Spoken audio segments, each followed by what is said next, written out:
নমস্কার বন্ধুরা, any medical চ্যানেলের পক্ষ থেকে ভিডিওটি স্টার্ট করার জন্য জানাই আপনাকে অসংখ্য ধন্যবাদ। আপনি যদি প্রথমবার এই ভিডিওটি ওয়াচ করছেন, অতি অবশ্যই এনি মেডিকেল চ্যানেলটিকে সাবস্ক্রাইব করে রাখবেন, পাশে থাকা বেল বাটনটি প্রেস করতে ভুলবেন না। আর আমার আপলোড করা দৈনন্দিনের ভিডিওগুলো আপনার ফোনে নোটিফিকেশন আকারে পেয়ে যেতে অবশ্যই অল নোটিফিকেশন অপশনে ক্লিক করতে ভুলবেন না। আমরা অনেক সময় প্রস্রাবের জ্বালা নিয়ে অনেক সমস্যার সম্মুখীন হয়ে থাকি। তো আপনি কিভাবে এই সমস্যার সমাধান করবেন? আমি প্রস্রাবের জ্বালা কেন হয়? প্রস্রাবের ইনফেকশন হওয়ার উপসর্গগুলো কি? অনেক সময় আমরা উপসর্গগুলো লক্ষ্য করি, কিন্তু এটা যে মেইনলি প্রস্রাবের ইনফেকশন সেটা কিন্তু আমরা বুঝতে পারি না। এই উপসর্গগুলো যদি লক্ষ্য করেন তাহলে বুঝবেন যে প্রস্রাবে ইনফেকশন হয়েছে। অবশ্যই প্রস্রাবে ইনফেকশন হলে আপনাকে ডক্টরের অ্যাডভাইস তো নিতেই হবে। তাছাড়াও আপনি কিভাবে প্রস্রাবের ইনফেকশনের মোকাবিলা করবেন, কিছু ঘরোয়া উপায়ের কথাও আমি বলবো।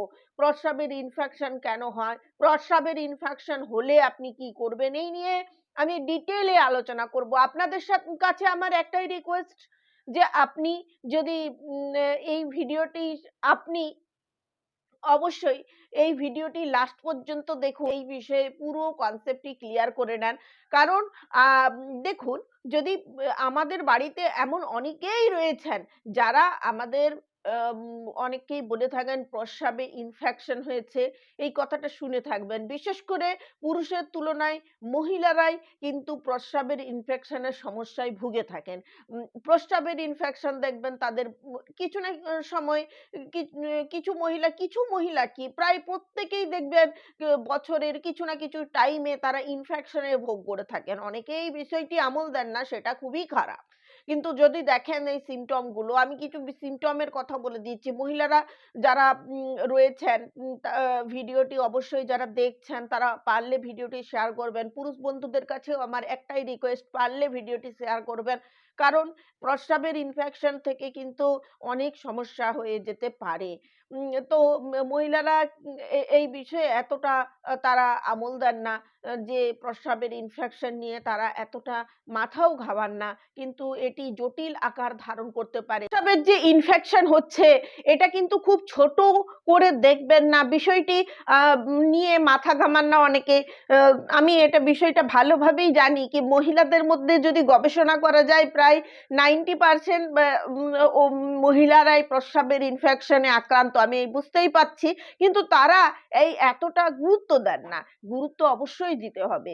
কি কি সিমটম দেখবেন, দেখুন, যদি আপনার কোনো শরীরের সমস্যা হচ্ছে তাহলে অবশ্যই আপনাকে ডক্টরের শরণাপন্ন হতে হবে, ডক্টর দেখাতে হবে। সেই ইনফেকশনটি আপনি যদি রেখে দেন তাহলে একটা সময় সেটা আপনার কিন্তু আরো সমস্যার সৃষ্টি করবে। যাই হোক বন্ধুরা, যদি আপনাদের অসুবিধা থেকে থাকে এই বিষয়ে, আপনি কোথাও যেতে পারছেন না, কি করবেন, প্রস্রাবে জ্বালা পোড়া, প্রস্রাবের সমস্যা, এই নিয়ে আপনি কি করবেন আমার সাথে অবশ্যই আলোচনা করতে পারেন। যদি এর ট্রিটমেন্ট চান আমি অবশ্যই বাড়িতে বসেই আপনি যাতে ট্রিটমেন্ট পেয়ে যান আমি সেই ব্যবস্থাও করতে পারবো। যাই হোক, আপনি কিন্তু বেশ কিছু ফুড সাপ্লিমেন্ট ব্যবহার করে এই প্রস্রাবের ইনফেকশনের রোগটি সারিয়ে নিতে পারবেন। ইনফেকশন হয়েছে আপনি কিভাবে বুঝবেন? দেখবেন ঘন ঘন প্রস্রাব হওয়া, তারপরে প্রস্রাবে দেখবেন দুর্গন্ধ। অনেকের প্রস্রাবে দুর্গন্ধ আসতে ঘর পচার মতো কিন্তু গন্ধ থাকে। প্রস্রাবটা ঘন হওয়া, এটাও কিন্তু এই যে সিমটম গুলো বলছি এগুলো কিন্তু প্রস্রাবে ইনফেকশন হওয়ারই কিন্তু লক্ষণ। প্রস্রাব দেখবেন কখনো গোলাপি, কখনো রক্তাভ, এরকম কিন্তু কালার আসতে পারে। প্রস্রাবের সময় জ্বালা পোড়া হওয়া, প্রস্রাব নির্গত হতে ব্যথা হওয়া, অনেকের আবার প্রস্রাব ধরেই রাখতে পারেন না। অবশ্যই প্রস্রাব কেন ধরে রাখতে পারেন না সেটাও কিন্তু আমি এই ভিডিওতেই আলোচনা করব একদম লাস্টের দিক। যেগুলো বললাম এগুলো তো লক্ষণ আছেই, কিন্তু এর সঙ্গে বেশ কিছু লক্ষণ আছে। প্রস্রাবের ইনফেকশন হলে যেটা বিশেষ করে সমস্যা হয় সেটা হলো পেট ব্যথা, পিঠে ব্যথা, তলপেটে ব্যথা করা অনেক সময়, প্রস্রাব নির্গত হওয়ার সময় ব্যথা করা, জ্বর, ক্ষুধা মন্দা, যৌন সংসর্গের সময় ব্যথা অনুভব করা, বমি বমি ভাব অনেকের আছে, অনেকের আবার বমি বমি ভাব মানে বমি হয়েও যায়। এই যে লক্ষণগুলোর কথা বললাম প্রস্রাবের ইনফেকশনের, সেই লক্ষণগুলো যখন আপনি দেখতে পাবেন অবশ্যই কিন্তু ডক্টরের শরণাপন্ন হন, চেক আপ করান। প্রস্রাবের ইনফেকশন যদি হয়ে থাকে ডক্টর ওষুধ দিলেই কিন্তু আপনি ভালো হয়ে যাবেন। এটা কোনো খুবই বড় সমস্যা এটা বলা যায় না, কিন্তু দিনের পর দিন যদি আপনি এই বিষয়টিতে এই সমস্যাটিতে সাফার করে চলেছেন কিন্তু ডক্টর দেখাচ্ছেন না, সেই ক্ষেত্রে কিন্তু আপনাকে জটিল পরিস্থিতির মুখোমুখি হতে পারে। যেমন ধরুন কখন আপনাকে ডক্টরের কাছে যেতেই হবে, সেটা হলো প্রস্রাব করতে ও প্রচন্ড যন্ত্রণা, জ্বর একেবারেই ছাড়ছে না, আর প্রচন্ড পেটে ব্যথা। এই বিষয়টি আমরা একদমই অন্য কিছু ভেবে থাকি, পেটে ব্যথা মানেই আমরা তখন সেই বিষয়টিকে আর গ্রাহ্য করি না। আর এর পূর্বের বিষয়টি যে লক্ষণগুলো দেখা দিলাম সেগুলো তো আমরা এমনি ভেবে নিই, অতটা গুরুত্ব দিই না, কিন্তু এই যে সমস্যাগুলোর কথা বললাম, জ্বর একেবারেই ছাড়ছে না, সাংঘাতিক ধরনের পেটে ব্যথা, এই সমস্ত সিমটমগুলো, পূর্বের সিমটমগুলো থাকার পরেও যখন দেখবেন যে এই সিমটমগুলো রয়েছে তখন দেরি না করে আপনি নিকটবর্তী যে কোনো হসপিটালে বা যে কোনো ডক্টরের কাছে অবশ্যই ট্রিটমেন্ট করান। এই ক্ষেত্রে আপনাকে অবশ্যই ডক্টরের শরণাপন্ন হতে হবে, তিনি যেভাবে অ্যাডভাইস করবেন আপনি সেইভাবেই চলবেন, আপনি কিন্তু ভালো হয়ে যাবে। প্রশ্ন করা যেতে পারে আসলে প্রস্রাবের ইনফেকশন হয় কেন, মেয়েরা বেশিরভাগ ভুগে থাকেন কেন?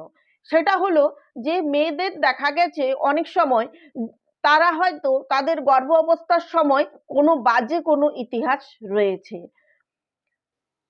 আবার দেখা যায় যারা অবিবাহিত মহিলা কিন্তু কোনো জরুরি মেডিকেল অবস্থায় ভুগছেন, অর্থাৎ আমি বলতে চাচ্ছি থাইরয়েড, উচ্চ রক্তচাপের সমস্যায় ভুগছেন, উচ্চ রক্তচাপের ওষুধ খাচ্ছেন বা অন্য কোনো ওষুধ খাচ্ছেন, যার পার্শ্ব প্রতিক্রিয়া হিসাবে এই সমস্যা কিন্তু আসতেই পারে। যারা হয়তো কিডনির সমস্যায় ভুগছেন, থাইরয়েডের সমস্যায় ভুগছেন, তারা কিন্তু প্রস্রাব আটকিয়ে রাখতে পারেন না। তাদের কি হয়, অনেকে এরকম বলেন, অনেকে ফোনও করেছেন, ইনফ্যাক্ট বলেন যে হাঁচি কাশি দিচ্ছেন প্রস্রাব ঝরে পড়ছে, বিরক্তকর অবস্থা এরকম হয় অনেকের। প্রস্রাবের ইনফেকশনের দরুন এই সমস্যাটিও হতে পারে।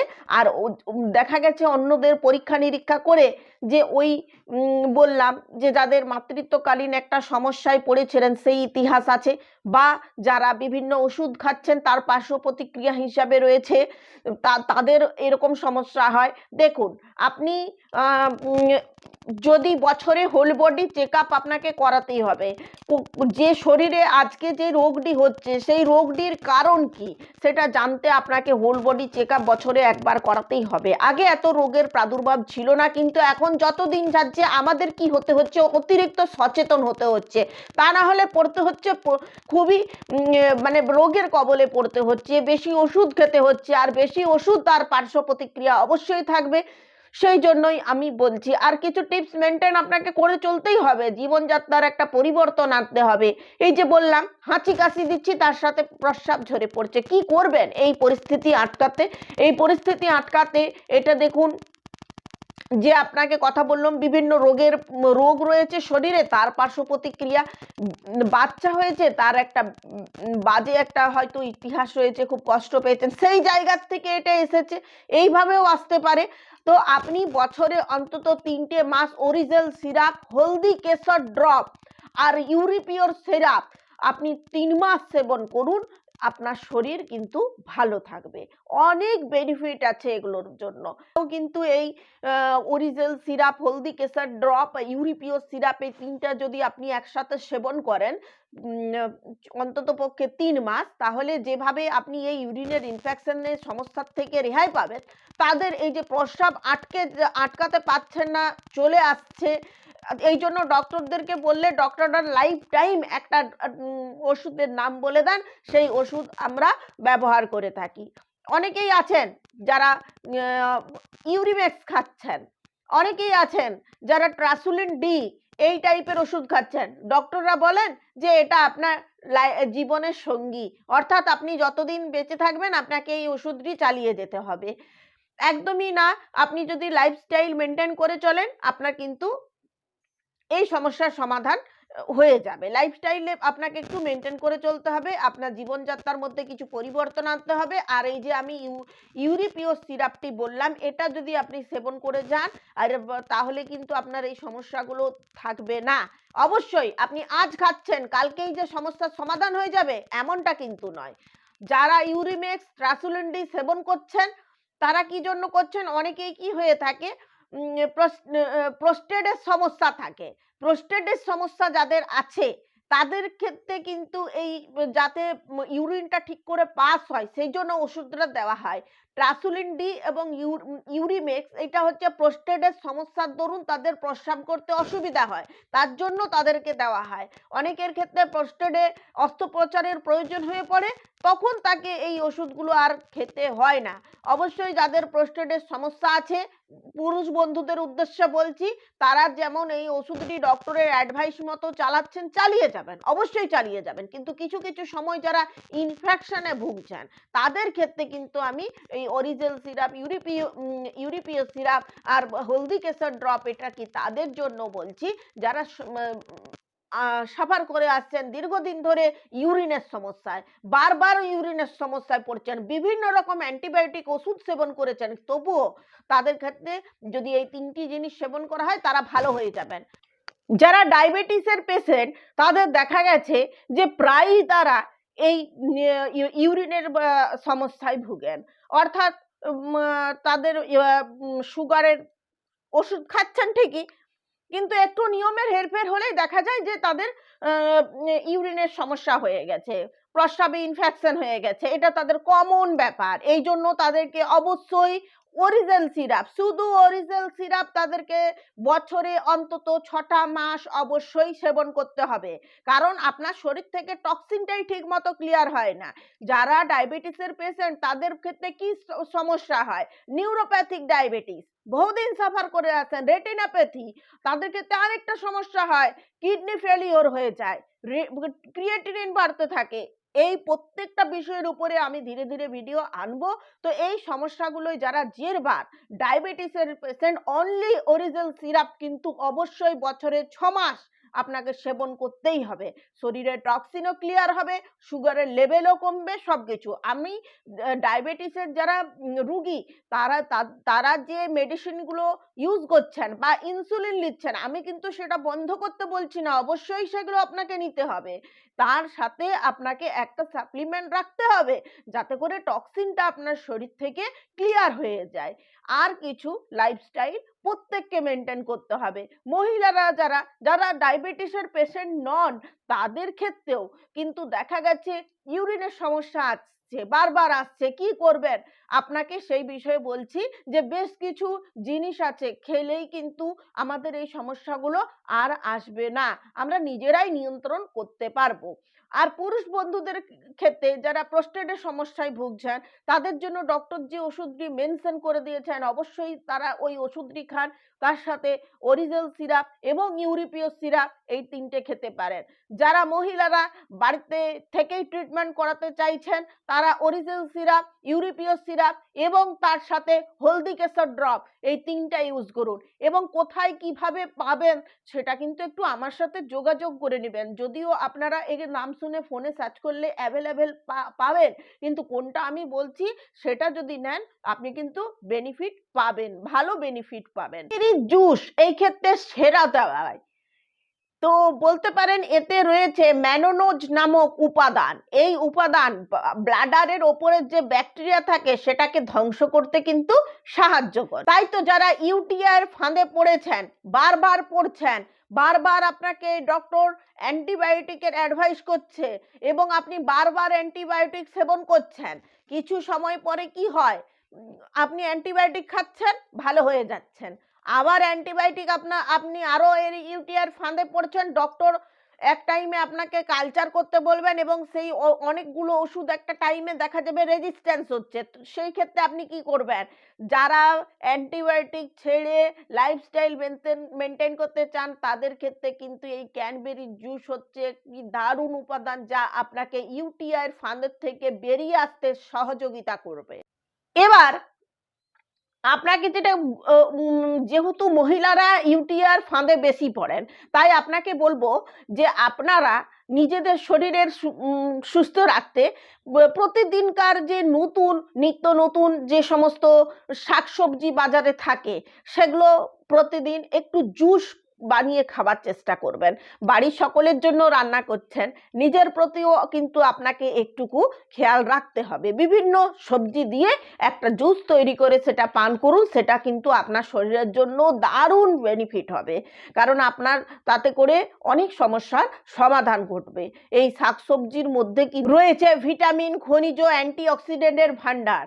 আর তার সাথে যদি আপনি পারেন হলদি কেশর ড্রপটা ইউজ করবার চেষ্টা করুন। তার কারণ এই মহিলাদের ইউটিআই সমস্যা যেমন কমাবে, তার সাথে আপনার ইমিউনিটি পাওয়ার কিন্তু বুস্ট করবে। তার সাথেও যে সমস্যা থাকে, কম বয়সী হোক বেশি বয়সী হোক, এই যে মহিলাদের মধ্যে একটা পেটে ব্যথার সমস্যা থাকে, কখনো ডান পাশ কখনো বাম পাশ কখনো তলপেটে ব্যথা, অবশ্যই ব্যথার বিভিন্ন রকম কারণ রয়েছে। তারা তাদের মানে যে মাসিকের সময়ে ব্যথা হয়, কিন্তু হলদি কেশর ড্রপ মানে শুধুমাত্র এটাই যদি আপনি মাঝে মধ্যে সেবন করতে থাকেন, একটা হলদি পিওর ড্রপ শুধু সারাদিনে সকালবেলা জলের সাথে, গরম জলের সাথে আপনাকে খেতে হবে। এটা যদি আপনি 12 মাস সেবন করতে পারেন, জুস তো আপনাকে সবজির খেতেই হবে, হলদি কেশর যেটা ড্রপ সেটা যদি আপনি 12 মাস খেতে পারেন সকালবেলা, এই যে মহিলাদের মাসিকের সমস্যা একেবারেই চলে যাবে।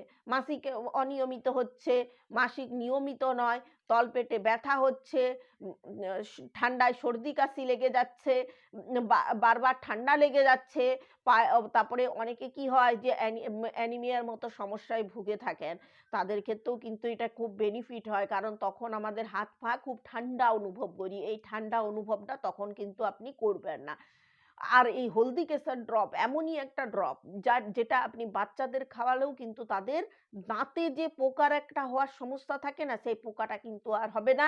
তার সাথে আবার একটা বেনিফিট আছে যে বাচ্চাদের যে ঠান্ডা লেগে যায়, সর্দি কাশি হয়, বিভিন্ন রকম অ্যান্টিবায়োটিক খাওয়াতে হয়, তো তাদের ক্ষেত্রে কিন্তু এটা হবে না। প্রচন্ড কাশছে বাচ্চা, আপনি হলদি কেশর ড্রপ সকালবেলায় খাওয়ান, আপনি মানে দেনেন দেয়ার মানে হাতে হাতে বেনিফিট পেয়ে যাবেন। অবশ্যই যারা 1-2 বছরের শিশু, আমি তাদের কথা বলছি না, 5 বছরের ঊর্ধ্বের কথা বলছি, এবং আপনার শিশুর মধ্যে ইমিউনিটি পাওয়ার কিন্তু বুস্ট করবে ধীরে ধীরে।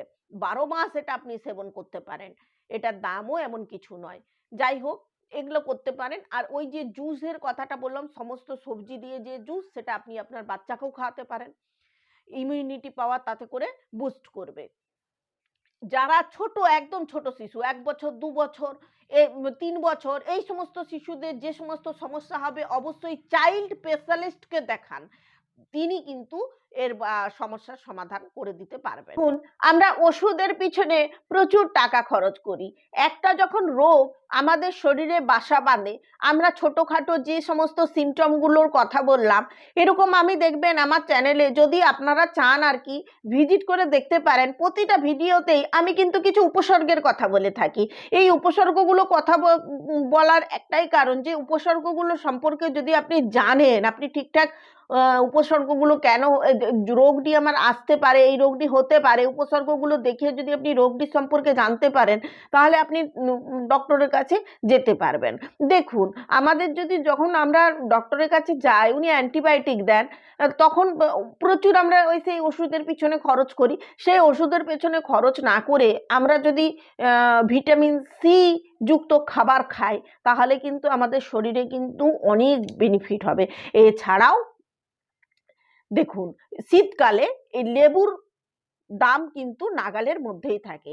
এছাড়া এর মধ্যে রয়েছে, লেবুর মধ্যে রয়েছে ইমিউনিটিকে চাঙ্গা করার দারুণ উপাদান। তাহলে ইমিউনিটিকে স্ট্রং করতে আপনি কিন্তু প্রত্যেক দিন একটা করে লেবু খেতে পারেন, এতে ভিটামিন সি আপনার শরীরে থাকবে। এটা আপনি ছোটদের ক্ষেত্রেও খাওয়াতে পারেন, বাড়ির বড়দের ক্ষেত্রেও আপনি অ্যাপ্লাই করতে পারেন, কারণ এটা কিন্তু সকলের ক্ষেত্রে কিন্তু ভালো। যত ভিটামিন সি আপনি খাবেন আপনার শরীর তত ভালো থাকবে। দেখুন, আমাদের শরীরে যখন এরকম ইউটিআই থাবা বসাবে, সেই ক্ষেত্রে ওটস, ডালিয়া, ভাত অল্প পরিমাণের এই সমস্ত জিনিস যদি আমরা কম কম করে খাই, তাহলে আমাদের ইউটিআই সমস্যা কেটে যায়। অবশ্যই আপনাকে জল এই সময়টা খুব বেশি করে পান করতে হবে। সময় অন্তত পক্ষে 3 লিটার জল পান করা কিন্তু জরুরি। এই সময় কেন, প্রতিদিনই আপনাকে 3 লিটার জল পান করতেই হবে। অবশ্যই জল পান করবার একটা নিয়ম আছে। সকালের দিকে, দিনের বেশিরভাগটা সকালের দিকে আপনাকে জল খেতে হবে। রাত্রের দিকটা জল খেলে জলটা একটু অ্যাভয়েড করে চলাই ভালো। ব্লাডার এবং মূত্রনালীতে যে সমস্ত ব্যাকটেরিয়ারা বংশবৃদ্ধি করতে শুরু করে, যখন আপনি বেশি করে জল পান করবেন তখন এগুলো প্রস্রাবের সঙ্গে বাইরে নির্গত হয়ে যাবে। আর একটা ব্যাপার কি, জল পান করলে আপনার শরীর থেকে টক্সিন ক্লিয়ার হয়ে যাবে, যা ইউরিক অ্যাসিডের সমস্যায় বাড়তে থাকে। তো ইউরিক অ্যাসিডের সমস্যা কিন্তু আর থাকবে না যদি আপনি ঠিকঠাক করে জল পান করেন। এছাড়াও জল পানের মধ্যে দিয়ে আপনার কোষ্ঠকাঠিন্যর যদি সমস্যা থেকে থাকে সেটাও ঠিক হয়ে যাবে, কারণ কোষ্ঠকাঠিন্য সমস্যা যদি ঠিক হয়ে যায় তখন আর ইউটিআই আপনার শরীরে চট করে থাবা বসাতে পারবে না। আপনি যখন ইউটিআই থাবা বসিয়ে দিয়েছে সেই সময় যদি আপনি জল পান করেন, এই টিপসগুলো অ্যাপ্লাই করেন, সেক্ষেত্রে কিন্তু কোনো কাজ করবে না। সেই ক্ষেত্রে আপনাকে ডক্টর দেখাতেই হবে, ডক্টর যেভাবে বলছেন সেভাবে চলতে হবে, কিন্তু যাতে করে আপনার শরীর সুস্থ থাকে।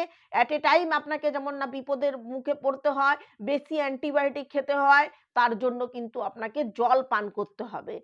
তাহলে কিন্তু দেখবেন না শরীরের কোনো সমস্যা থাকছে না। যারা সাধারণ ওয়ার্কিং ওমেন বা গৃহিণী, সকলের উদ্দেশ্যে আমার বলা একটাই, যে ভালোভাবে জল পান করুন। জল পান করার মধ্যে দিয়ে শরীরে কিন্তু বিভিন্ন সমস্যার সমাধান হয়ে যায়।